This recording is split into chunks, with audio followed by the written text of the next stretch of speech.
Hi everyone, Comic Reviewer here, this time reviewing on Jump In.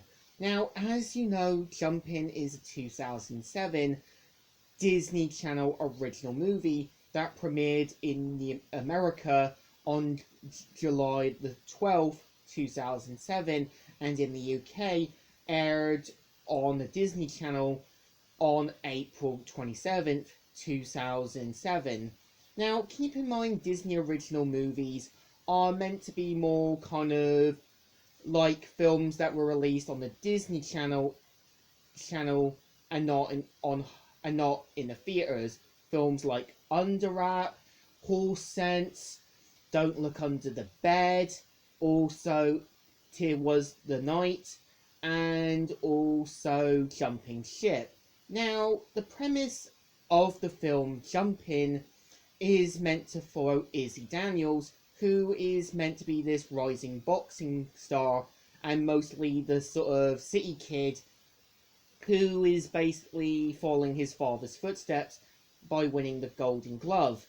And throughout the movie, we see how Izzy is meant to be amazed by his neighbor's um skills on double dutch, which is sort of like two people doing two ropes. And we see how after one of his neighbor's friends who leaves, we see how Izzy is trying to balance the responsibilities of doing boxing as well as trying to help his new friends out. So the movie, I would say, is more like the street life version of Ballerina, because we see how Izzy's a bit like Felicie, who both have a different goal in life, and we see how Izzy is kind of left trying to balance things out. When you kind of got his friend Mary, who is meant to be the leader of the Joy Jumpers, you can kind of tell that her and Izzy do become friends and start to kind of bond a bit more. And when you kind of got Izzy's father, who is a bit more expecting him to be a boxing champ, it's kind of clear he wants to try and reconnect it with him, and you can tell he slowly starts to realize he might be in the wrong.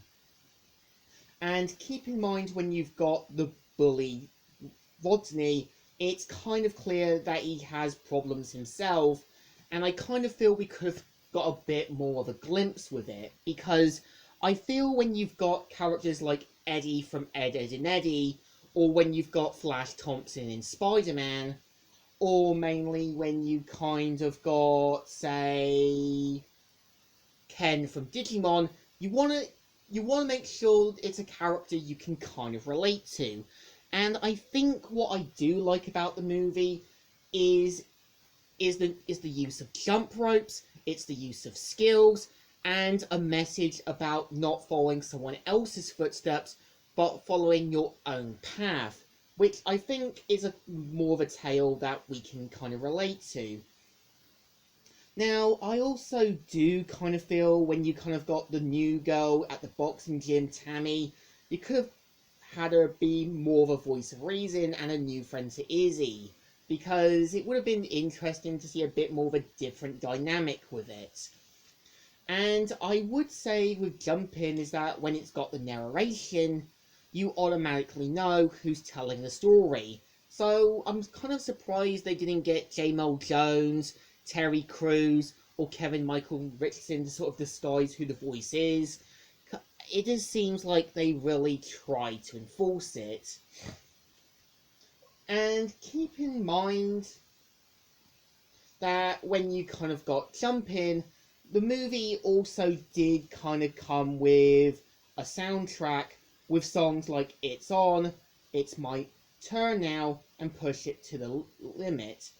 And also, like when you also got the actor who plays Izzy, it's obviously meant to be the same guy who played in High School Musical 1, 2, and 3. And I would say the movie does do a good job with Izzy and Rodney. You can tell Izzy starts to go to Rodney's path, but I think does try to pull back and does want to try and fix things with Rodney. and you can kind of tell Rodney does try to pull back near the end, but it does feel a little enforced, but I think that's just me.